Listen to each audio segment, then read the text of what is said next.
Oh Roh Kudus, terima kasih Tuhan, terima kasih. Saya rindu saudara mengajak terus saudara dalam hadiratnya. Saya rasakan dia hadir di sini kuat sekali di dalam hadiratnya. Holy, holy are you Lord. Holy, holy, holy are you Lord. The elders and angels bow, redeem, worship you now. Holy, holy, holy are you Lord. Holy, holy, holy are you Lord.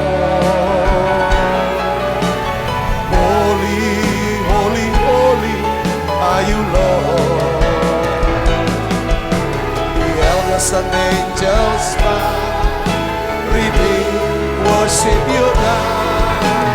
Holy, holy, holy are you Lord. Tuhan, ketika Engkau hadir di sini, kuasa-Mu bekerja. Ketika kuasa-Mu bekerja, mujizat itu terjadi. Aku percaya ya Tuhan, yang sakit Tuhan sedang sembuhkan sekarang. Saudara yang datang dengan sakit, terimalah kesembuhan.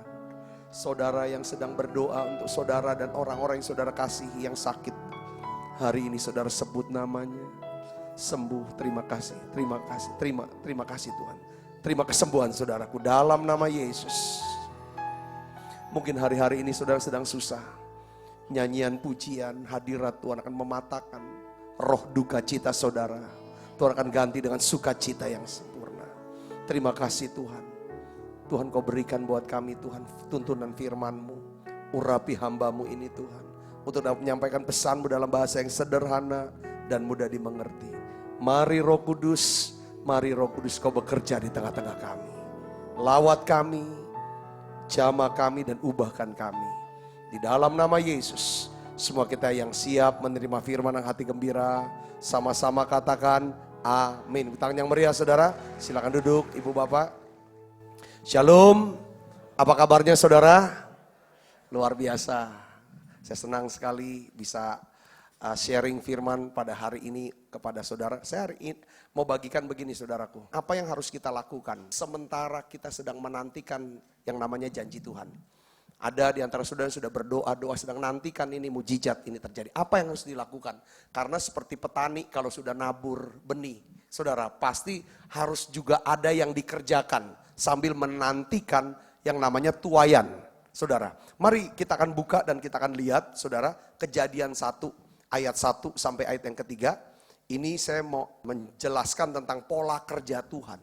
Pola kerja daripada Tuhan. Kalau kita bisa ngerti pola kerjanya Tuhan begini, saudara saya percaya kehidupan kita akan hidupnya gairah sekali sama Tuhan. Amin. Oke, kita akan baca yang keras. Pada mulanya Allah menciptakan langit dan bumi. Bumi belum berbentuk dan kosong, gelap gulita menutupi samudra raya.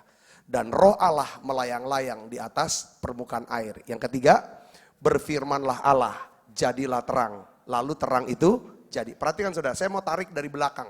Apa yang menyebabkan terang itu jadi? Karena Allah berfirman. Firmannya apa? Jadilah terang.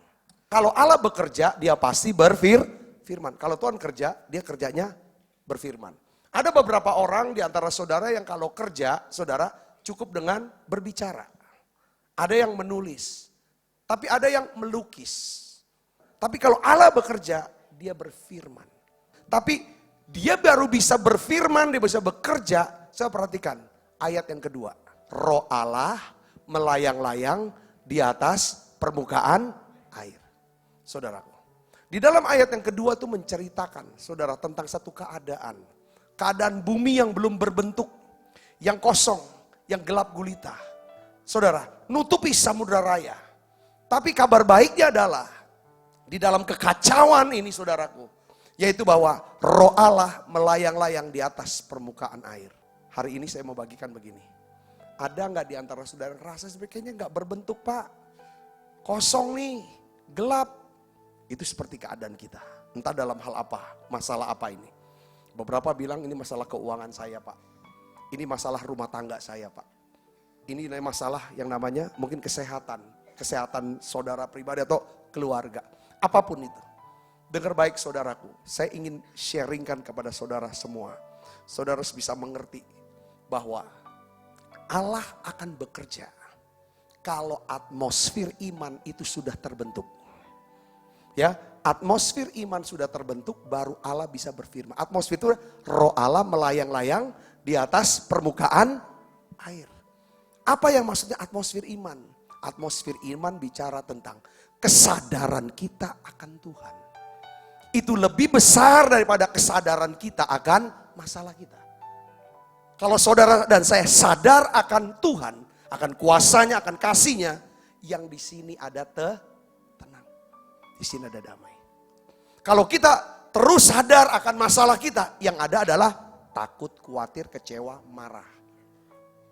Saudaraku, tertindas sepertinya.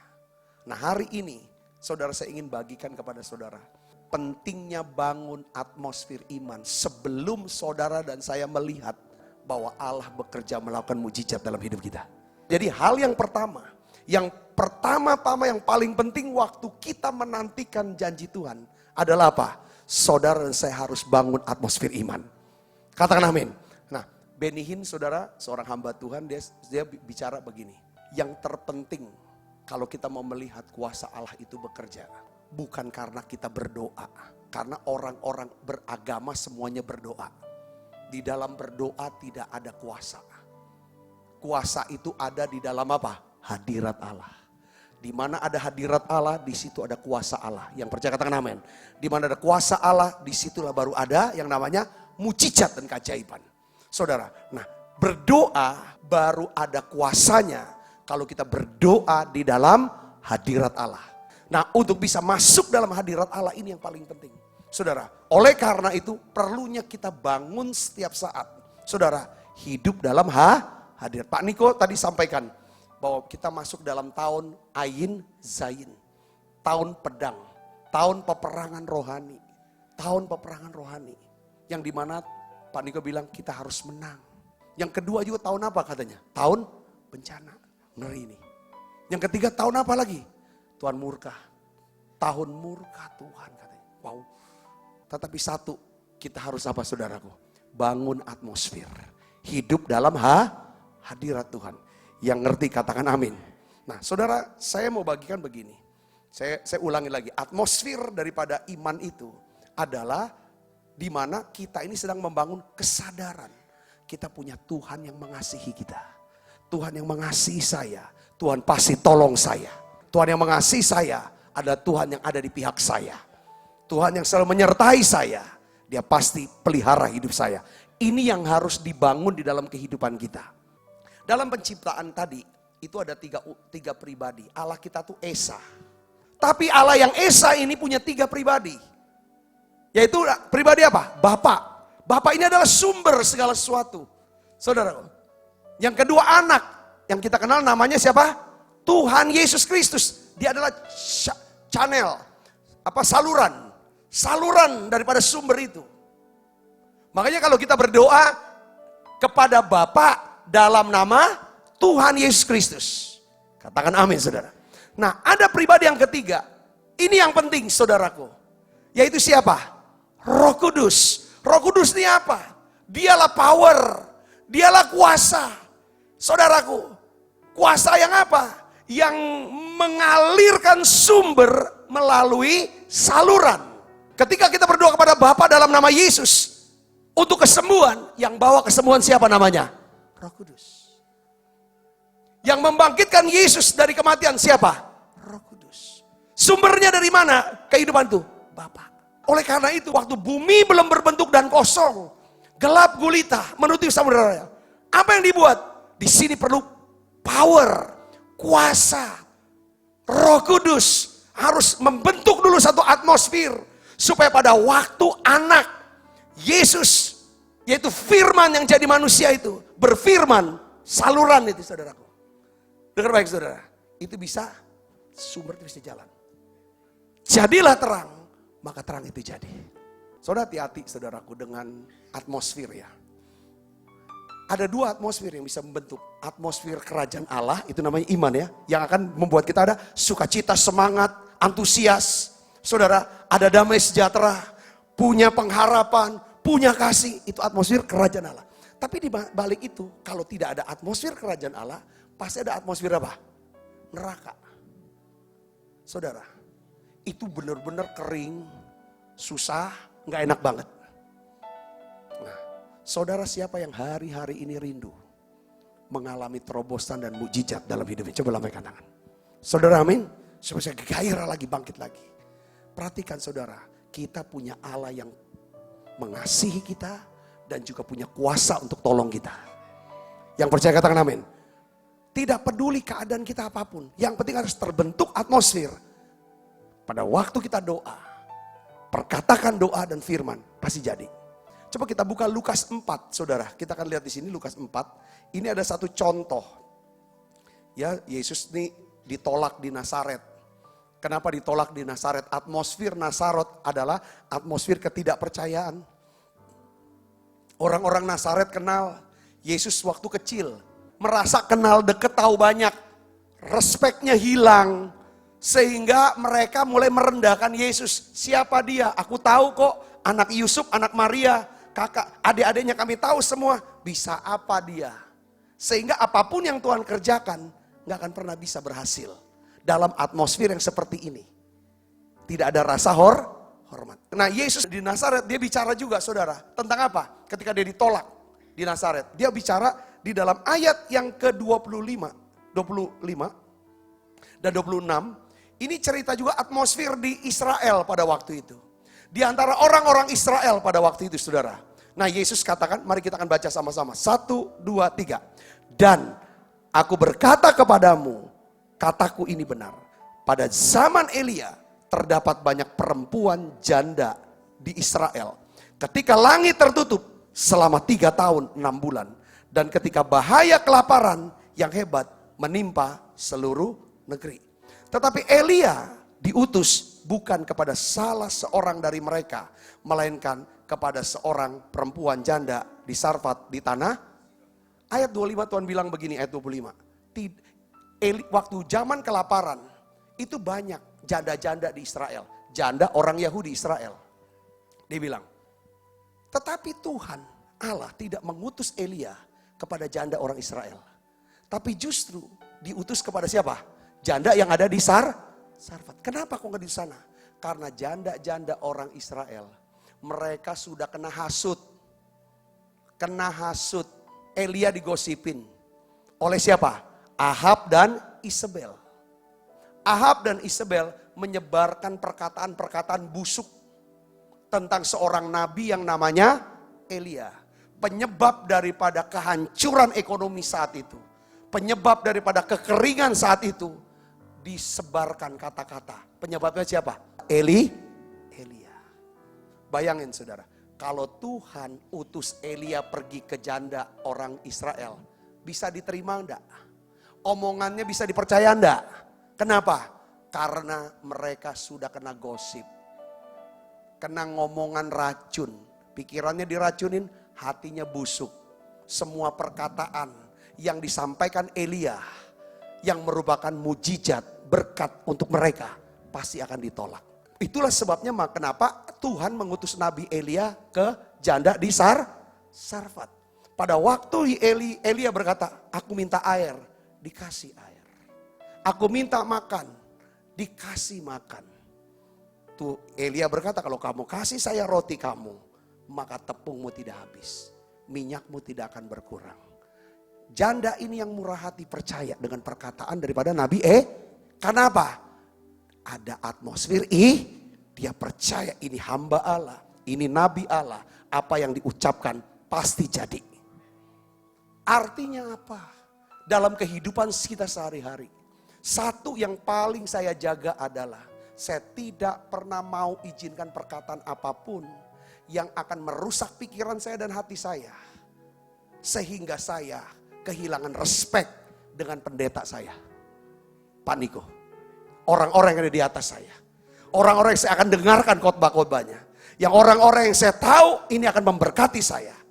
Orang-orang yang akan Tuhan pakai sebagai saluran buat hidup saya. Ketika saya dipengaruhi dan terpikirkan, saya tidak akan pernah dapat apa-apa daripada Tuhan. Karena Tuhan selalu bekerja lewat wakil otoritas kita. Jadi atmosfer iman, atmosfer kerajaan Allah itu bisa dipengaruhi dari apa? Dengan siapa kita bergaul, perkataan apa yang kita selalu pikirkan. Amin. Yang kedua, ini juga bisa terjadi karena apa? Keadaan terlalu susah, lama menderita juga bisa mengubah daripada atmosfer kerajaan Allah bisa jadi hilang. Contoh, satu hari Nabi Elisa, saudara, dia bernubuat di dalam 2 Raja-Raja 7 ayat 1 dan 2. Besok ya kira-kira waktu ini akan ada banyak makanan, intinya dalam bahasa Sari. Akan ada banyak kekayaan. Kita bisa makan kenyang. Padahal pada hari itu, saudara, sudah sejak lama boro-boro orang Israel ketemu makanan. Ibu-ibu arisannya apa saudara? Potong anaknya, rebus anaknya, makan anaknya. Binatang buas aja belum tentu makan anaknya. Tetapi ada cerita di dalam Alkitab, ibu-ibu itu makan anak. Di dalam 2 Raja-Raja pasal 6. Mereka tidak cari, nggak bisa lagi dapat makanan, yang mereka beli apa? Tahi merpati dan tai apa saudaraku? Daripada keledai. Ini yang terjadi. Keadaannya begitu susah cukup lama. Tapi tiba-tiba seorang nabi, dia bernubuat, besok akan ada makanan besar. Ada pesta pora makan besar, kita kenyang. Seorang ajudan raja, ayat yang kedua, dia ngomong begini saudaraku. Sekalipun Tuhan membuka tingkap-tingkap di langit, masakan kok hal itu mungkin terjadi. Gak mungkin lah itu terjadi. Kenapa orang ini gak bangun atmosfer iman? Dampaknya apa? Orang ini gak dapat apa-apa. Saya bisa ngerti sini, amin. Lalu abdi Allah ini berkata, Nabi Elisa, sesungguhnya engkau akan melihat dengan matamu sendiri, tetapi tidak akan makan apa-apa daripadanya. Tapi ada orang kusta, saudara, ayat yang ketiga. 4 orang kusta, salah satunya namanya siapa? Gehasi. Dia adalah bujang daripada hamba daripada Elisa. Yang dimana Elisa menolak persembahan daripada Nabi Panglima Naaman yang kusta itu saudara, ditolak. Saudaraku, dia sudah sembuh, dikasih persembahan. Sama Gehasi, persembahannya itu diambil. Lalu Elisa, dia berkata pada Gehasi, mataku, diriku tuh ngikutin kamu pergi kemana. Kamu ambil itu. Gehasi dengar baik ya. Ya, kusta Naaman pindah ke kamu dan keluarga kamu. Mulai sekarang sampai selama-lamanya kamu kena kutuk, kamu kena kusta. Saudaraku, dia sudah salah.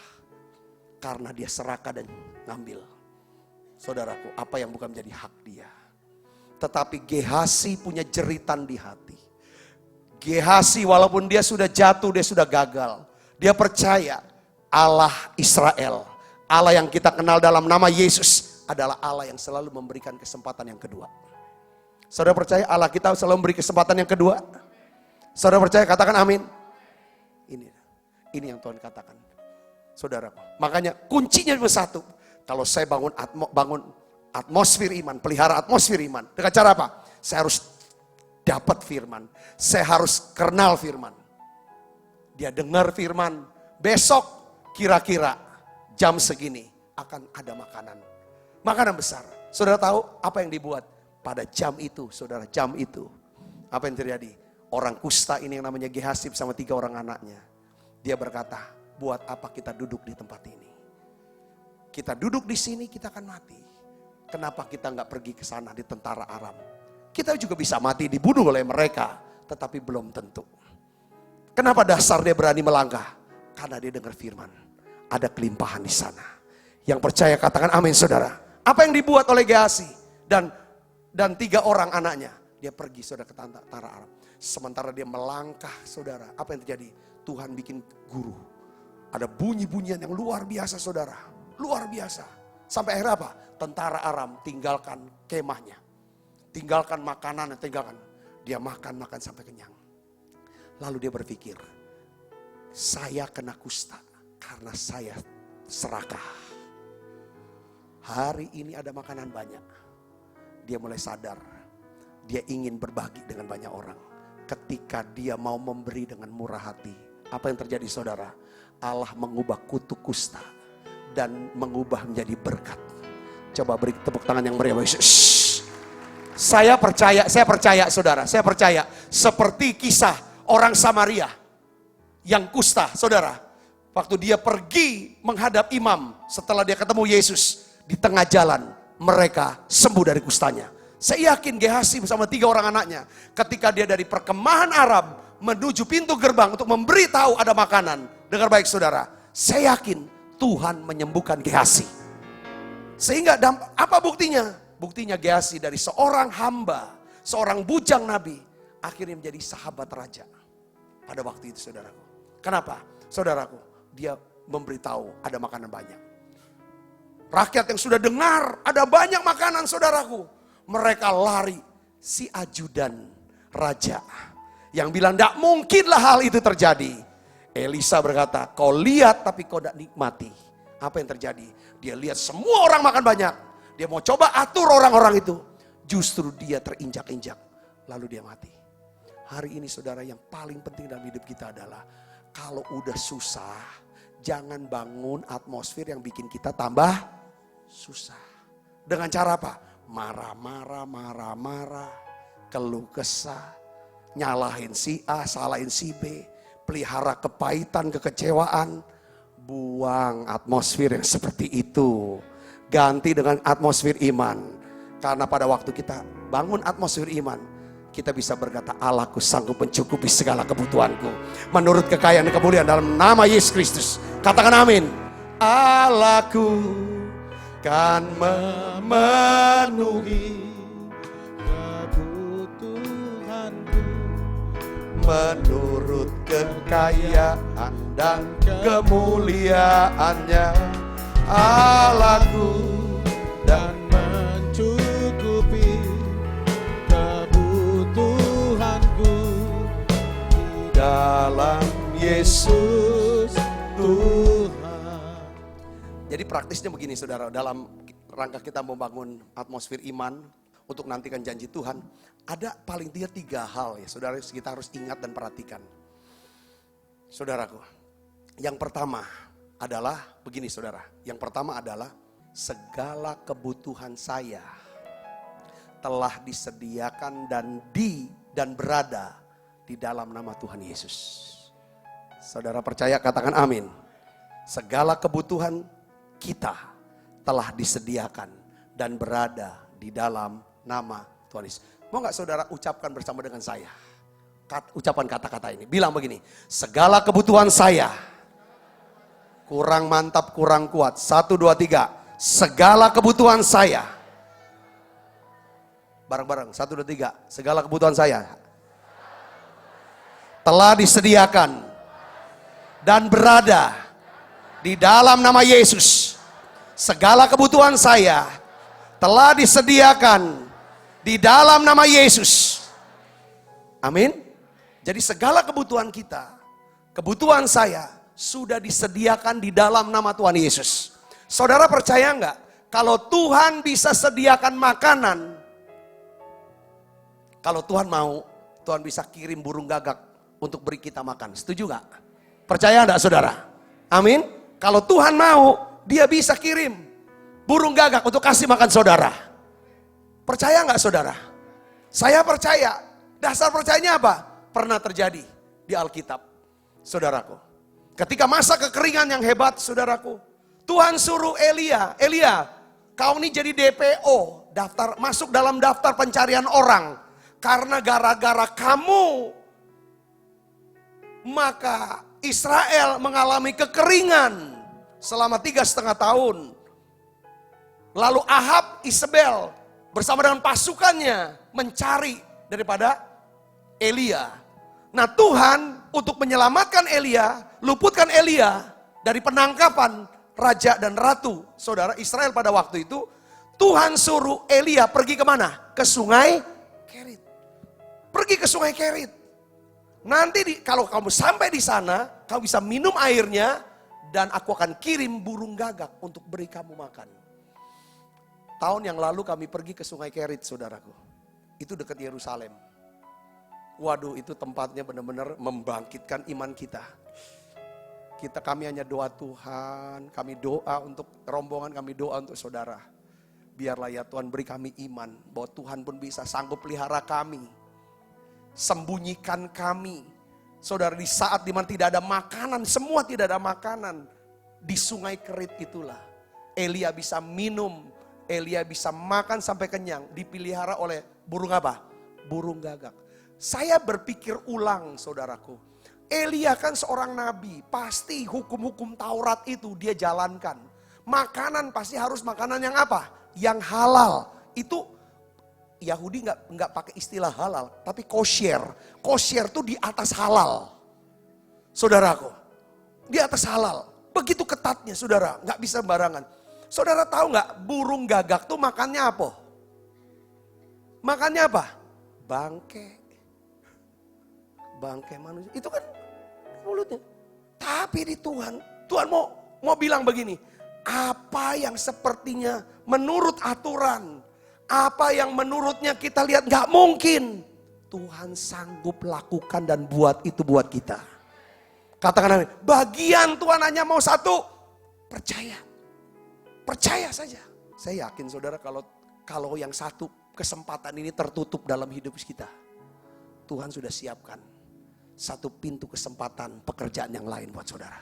Dengar baik, Tuhan bisa buka yang lain. Yang lebih hebat, yang lebih aman buat saudara. Yang kedua saudara, begini. Saudara tahu, Alkitab ini adalah buku tentang Tuhan mau ajar setiap umat Kristen, umat Tuhan. Yaitu apa? Hormati Tuhan, hormati sesama. Tanda kita menghormati Tuhan adalah apa? Mempercayai Dia. Tanda kita percayai Dia adalah apa yang Dia perintahkan, taati saja. Katakan amin. Katakan amin. Saya bisa bayangkan, waktu enak-enak di Sungai Kerit, saudaraku, ada tiap hari datang burung, bisa minum. Tiba-tiba apa yang dibuat saudaraku? Kering itu. Burung gak datang lagi.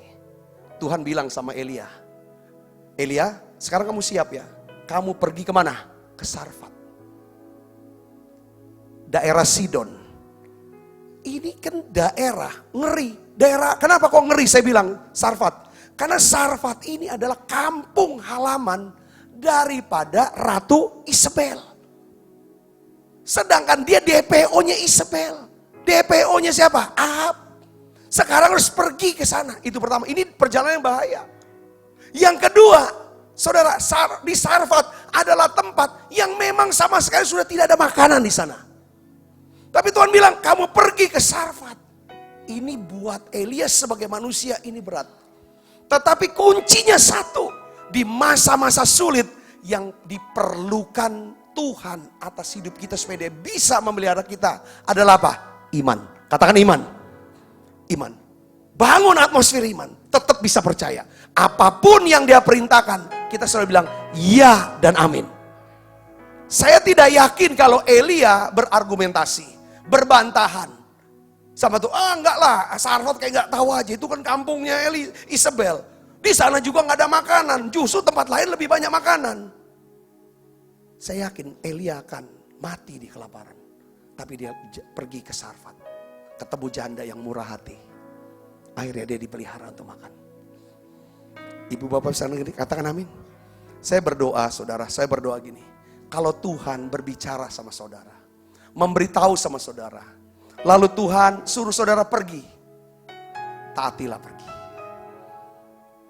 Kalau Tuhan bilang lakukan ini, lakukan saja saudara.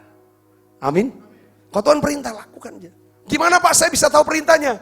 Saudara dengar khotbah kayak gini. Ada kadang-kadang khotbah-khotbah yang ini kayaknya Tuhan bicara saya harus lakukan ini. Taati. Walaupun gak masuk akal, lakukan itu. Katakan amin.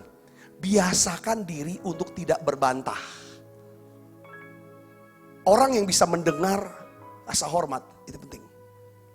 Saya mau kasih cerita ibu bapak tentang pemeliharaan yang ajaib karena rasa hormat. Tahun 1996 saudara, seorang yang bernama Steven Spielberg. Steven Spielberg ini adalah sutradara, penulis film, saudara produser juga. Saudara pernah tahu nggak film Jurassic Park? Pernah nggak? Dio inilah yang bikin. Oh, itu ya. Saudara tahu nggak film Casper? Casper, ya saya pakai tulisan, bacanya bahasa Indonesia saya. Casper, saya bilang Casper. Siapa yang tahu film Casper? Yang bikin siapa? Stephen inilah, wong Yahudi Siko ini. IT. Oh, itu udah terlalu lama, terlalu tua ya. Pokoknya wong ini, saudara, ini orang hebat, orang besar, wong kayo, pinter, orang Yahudi.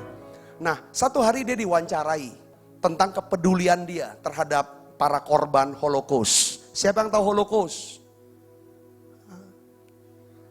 Bukan wong Palembang juga dia memang.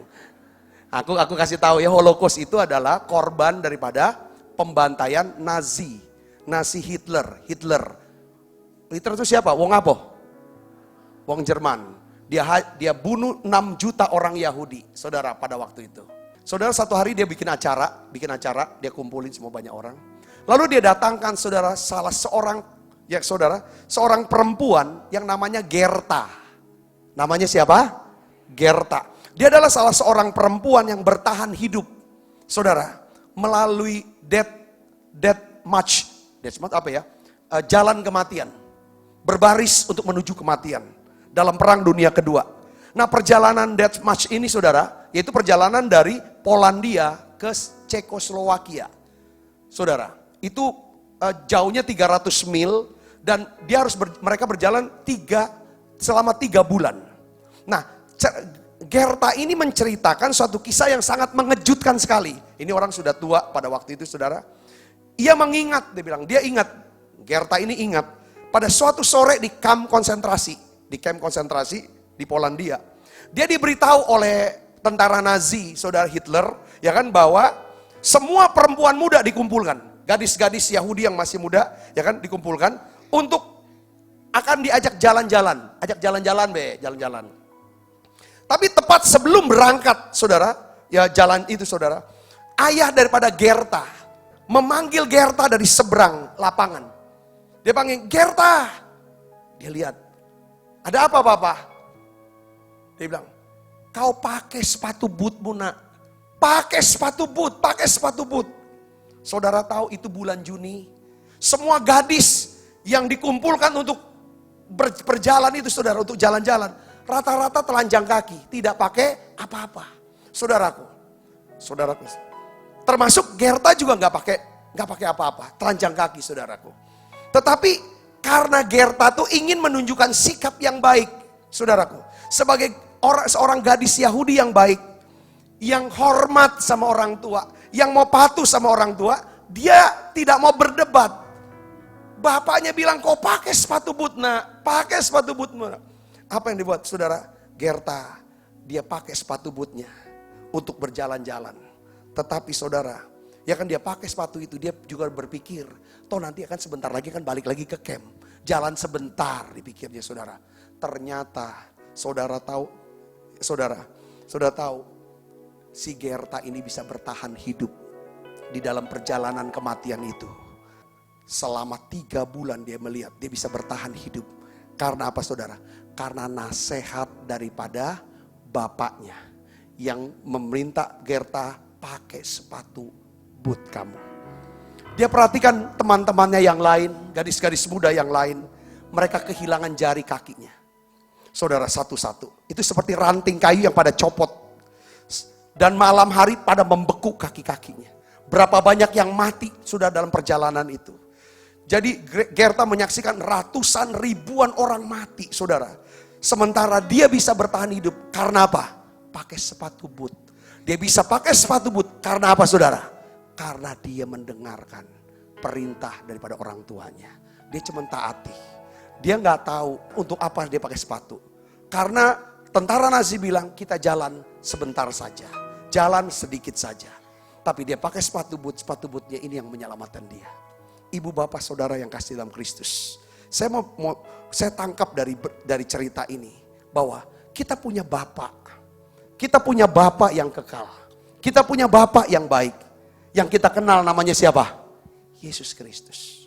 Saudaraku yang kasih Kristus, Bapa kita tuh mengetahui, saudaraku, perjalanan yang sedang kita lalui ini. Dia tahu kok jalanan. Sampai ke ujungnya, di jalan tuh akan ketemu apa? Jadi apa nanti? Satu yang saya ingin beritahu kepada saudara. Kalau Tuhan memberi petunjuk sama kita, kalau Tuhan berikan perintah kepada kita, dan perintah itu bahkan tidak masuk akal kita, saran saya, taati saja. Yesaya pasal 55 ayat 8 dan 9 itu katakan begini saudaraku. Rancanganku kata Tuhan, bukan rancanganmu. Jalan-jalannya Tuhan, bukanlah jalan-jalannya kita. Demikianlah firman Tuhan ayat 9. Sini katakan apa? Setingginya langit dari bumi, demikianlah tingginya jalanku dari jalanmu. Dan rancanganku dari. Arti ayat ini bilang, sulitlah kau bisa mengerti lewat otakmu yang sebesar bakpao. Jadi kalau kamu bisa dengar apa yang kuperintahkan, lakukan saja pakai sepatu bootmu. Pakai sepatu bootmu.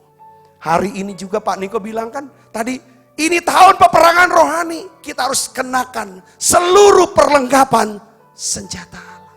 Salah satu perlengkapan senjata Allah itu apa saudara? Biarlah kaki kita mengenakan kasut kerelaan memberitakan Injil damai sejahtera. Poin yang saya mau omong satu hari, saat-saat kita menantikan janji Tuhan, apa yang Bapak perintah, lakukan saja. Salah satu yang Tuhan mau perintah, minggu yang lalu kita diajar untuk murah hati. Minggu ini kita diajar untuk apa? Cobalah setiap kita berbicara sama satu orang, ngomong sama orang yang lain, beritakan kebaikan Tuhan. Sisipin apa yang pernah Tuhan buat dalam hidup saudara. Sisipin kata-kata dan cerita kesaksian bagaimana ajaibnya Tuhan dalam hidup saudara. Dan ini yang akan melindungi saudara.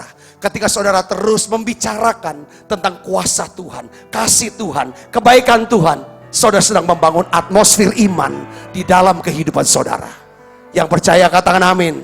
Kasih yang sempurna telah ku terima darimu, bukan karena kebaikanku, hanya oleh kasih karuniamu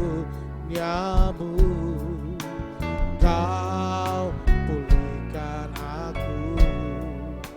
Layak untuk dapat memanggilmu Bapa, kau beri yang ku pinta. Saat ku mencari, ku mendapatkan. Ku ketuk pintumu dan kau bukakan. Sebab kau Bapa, Bapa yang kekal. Maka kau biarkan aku melangkah hanya sendirian. Kau selalu ada bagiku, sebab kau Bapa, Bapa yang kekal. amin. Amin. Saudara mau bangun atmosfer iman? Pertama, taruh di pikiran saudara, segala yang saya butuhkan sudah disediakan Tuhan di dalam nama Tuhan Yesus. Yang kedua, karena mata kita terlalu tertuju kepada Dia, kita lihat Dia, intim dengan Dia, suka doa, nyanyi, nyembah, dekat sama Tuhan, dekat sama saudara. Kita akan dapat perintah, kita akan tahu firman, lakukanlah firman Tuhan. Yang mau katakan amin. Yang ketiga, saudara, yang ketiga gini, saat saudara ada nggak yang ngalami hari-hari ini sedang susah bener dari sisi keuangan, gak usah angkat tangan. Saya mungkin pernah, kita setiap orang pasti pernah ngalami yang namanya susah bener. Kita nggak tahu ke depan tuh gimana. Mau tarik lagi sampai jauh, kayaknya nggak ada. Sepertinya nggak ada harapan. Tapi bukan nggak ada harapan. Kita bisa gambarkan kata-katanya tuh dalam Kejadian 1 ayat 2. tidak berbentuk kosong gelap. Itulah. Nah, saya sarankan begini saudaraku. Kan ada masalah-masalah yang gak bisa selesai itu 1 hari, 2 hari, seminggu, 2 minggu. Ada masalah yang seperti itu panjang banget. Salah satunya masalah apa? Masalah keuangan. Masalah keuangan itu mesti punya daya tahan yang begitu kuat. Daya tahan imannya. Untuk bisa lolos lepas, saudaraku. Ini yang saya mau kasih tahu kepada saudara. Nah, kuncinya satu, saya dapatin begini. Coba kita belajar mempercayai Tuhan dari 1 hari kepada 1 hari berikutnya. Waktu saudara sedang mengalami yang namanya pergumulan, hadapi hari ke hari aja. Amin. Hadapi hari ke hari aja. Saya yakin Tuhan tidak akan biarkan. Tuhan tidak akan tinggalkan. Coba belajar percaya hari ini untuk hari ini aja. Karena besok akan ada kesusahan sendiri. Kesusahan sehari cukup sehari. Jangan tanggung kesusahan yang kemarin atau kesusahan yang besok. Kesusahan hari ini aja. Kalau kita bisa fokus untuk hari ini, kita bisa selesaikan. Yang masalah yang tampaknya begitu besar, begitu berat, tanpa kita sadari, itu bisa selesai dengan sendirinya. Katakan amin saudara. Oleh karena itu Yesus katakan di Matius pasal 6 ayat 34, jangan kamu khawatir akan hari esok. Saudara tahu gak arti khawatir? Artinya apa khawatir? Saya kasih definisi khawatir begini. Nih dengerin baik-baik, agak susah mungkin kata-katanya. Tapi gampang kok ding mengerti. Khawatir itu begini, percaya bahwa sesuatu yang tidak saya inginkan, itu bisa terjadi. Itu namanya khawatir. Kalau saudara khawatir, saudara percaya bahwa apa yang tidak saudara inginkan, itu terjadi. Itu namanya khawatir. Kalau tiap hari khawatir, kita selalu percaya yang salah. Ngapain percaya untuk apa yang tidak kita inginkan? Kenapa saudara nggak percaya apa yang saudara inginkan itu terjadi? Caranya gimana untuk bisa percaya? Berdoa, katakan doa. Apa sih yang membuktikan bahwa saudara itu percaya? Apa yang membuktikan? Ya gak khawatir lagi kan? Katakan amin. Ya gak khawatir. Itu buktinya saudara. Tapi dibaliknya apa? Di sini ada damai, ada tenang. Saya kasih contoh. Minggu yang lalu masih ingat contoh saya. Kalau saudara nitipin anak saudara yang masih kecil ke orang tua saudara, saudara khawatir atau tidak? Khawatir atau tidak? Kenapa saudara tidak khawatir? Percaya. Karena saudara percaya maka tidak khawatir. Titip anak ke mama, ke papa. Nah sekarang saya tanya, kalau saudara titip, saudara punya tas, saudara punya dompet yang isinya ya 1 triliun mungkin. 1 miliar. Atau duit itu banyak banget lah segitu semua. Dolaran semua. Segepok-gepok begitu saudara. Titip sama orang yang saudara tidak kenal di luar sana. Saudara khawatir dah? Kenapa saudara khawatir? Tidak percaya. Jadi rupanya antara kekhawatiran sama percaya berbanding terbalik. Kalau saudara khawatirnya banyak, percayanya sedikit. Kalau percayanya banyak, khawatirnya sedikit. Bisa gak khawatir dan percaya bisa masuk di hati kita barengan? Kayaknya gak bisa. Gak bisa. Kalau saudara percaya, tandanya ada damai. Katakan amin saudaraku. Nah di sini. Jadi one day at a time. Sudah mau amin? Sudah. Bangun atmosfer iman ya. Amin. Ya janji. Janji mau? Amin. Yuk kita bangkit berdiri, kita akan doa yuk. Matius pasal 6 ayat 34. Kan bilangnya begini. Janganlah kamu khawatir akan hari. Karena hari esok punya kesusahan sendiri. Kesusahan sehari cukuplah. Saudara, kita nih lihat baca begini gampang ya. Ini kan perintah. Kita bisa begini karena apa? Tahu tidak saudara? Saya berusaha untuk tiap hari tidak khawatir. Kenapa? Tentang apapun saya belajar untuk tidak khawatir. Kenapa? Saya belajar 34 bisa jadi 34. Sebelum 34, sebelum angka 34, angka berapa? 33. 33 dulu dilewatin, baru 34 bisa. Kita nggak khawatir. Baru bisa one day at a time. Baca yuk, 1, 2, 3. Tetapi carilah dahulu kerajaan Allah dan kebenarannya, maka semuanya itu akan ditambahkan padamu. Katakan amin. Kerajaan Allah itu apa? Kebenarannya. Yang akan mendatangkan apa? Ada kebenaran. Ada damai sejahtera, ada. Makanya di sini cari kerajaan Allah, coba usahakan selalu suka apa? Praise. Orang yang suka praise, suka bersyukur, suka memuji, ini orang punya sikapnya positif. Kalau lagi susah, praise, itu bangun atmosfer iman. Katakan amin, saudara. Kita nih jangan jadi Kristen termometer. Tahu nggak termometer, saudara? Termometer alat untuk mengukur suhu. Termometer kan bisa derajatnya bisa 36, 37, 38, 39, 40. 41, betul nggak? Turun naik. Tergantung daripada suhu badan.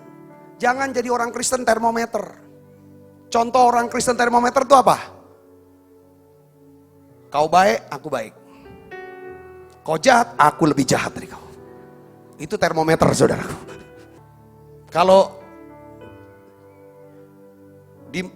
di meja tempat duduk ngobrol, semuanya lagi gosipin, bagian jelek-jelekin. Kristen termometer, tambah bumbu, tambah kacang, tambah terasi, tambah cabai, biar sip, gitu kan. Ya lo dia gini nih, aku juga pernah gini. Itu termometer tuh. Tapi saya mau berdoa supaya kita tuh jangan sampai orang apa ikut. Orang lagi ngomong susah, iya aku yang lebih susah gini. Kita kan mau bangun atmosfer. Khotbah saya bangun atmosfer. Kita harus jadi termostat, alat untuk AC. Tetapkan misal 20 derajat. Suasananya ini 25 derajat. Di AC akan bekerja sampai jadi 20 derajat. Dia yang tetapkan, saudaraku. Kristen termostat apa? Kau baik, aku baik. Kau jahat, aku baik. Amin, saudaraku. Kau murah hati, aku murah hati. Kau getah basah, aku tetap murah hati. Amin. Saya ingin saudara kita jadi Kristen termostat. Katakan amin. Jangan karena lagi susah, maunya marah terus, lagi ditipu orang, maki terus, marah terus. Marah-marah gak ngubah keadaan. Kadang-kadang kita ini jadi Kristen cengeng. Cengeng tau gak cengeng? Masih kecil suka guling-guling, nangis-nangis, merengek-rengek gitu. Udah tua ya gak mungkin nangis lah. Tapi caranya apa kalau orang tua cengeng? Marah-marah, nyalain orang. Iya kan? Kecewa sana, kecewa sini, curhat kemana-mana. Itu cengeng. Kita jadi Kristen gak boleh jadi Kristen victim. Tapi Victor. Apa Victor? Tau Victor gak? Temen aku itu Victor. Bahasa Inggris Victor itu pemenang. Saudara tahu pemenang. Victim itu apa? Korban. Jangan aku nih gara-gara dia, gara-gara bapak aku gak sekolah aku, gara-gara mama aku gak urus aku, gara-gara pemimpin aku, gara-gara bos aku caca inilah. Saudara mau bangun atmosfer iman gak? Buang sifat seperti ini. Katakan amin. Ya karena bapakku mah ini, mamaku mah ini, mah itu. Karena anak-anakku cak ini gak urus aku. Jangan. Kita mau bangun atmosfer iman. Jangan jadi korban.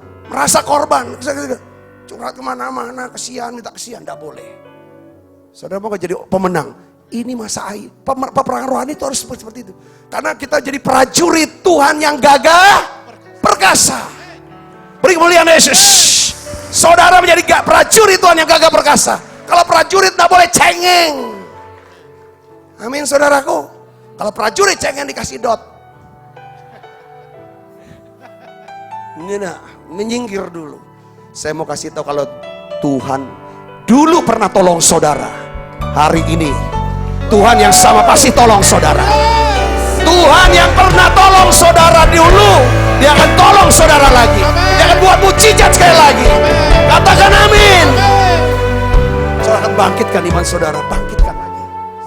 Ayo perhatikan pergaulan, perhatikan kata-kata, perhatikan keadaan. Lihat ke Tuhan. Amin. Ku nantikan janji Tuhan itu. Ku nantikan janji Allah digenapi dalamku. Ku harapkan yang terbaik terjadi di dalamku. Yang ku tahu Dia kerjakan seturut firman-Nya bagi kemuliaan-Nya. Yang ku yakin Dia sediakan seturut kasih-Nya bagi yang ku tahu. Dia kerjakan seturut firman-Nya bagi kemuliaan-Nya. Yang ku yakin Dia sediakan seturut kasih-Nya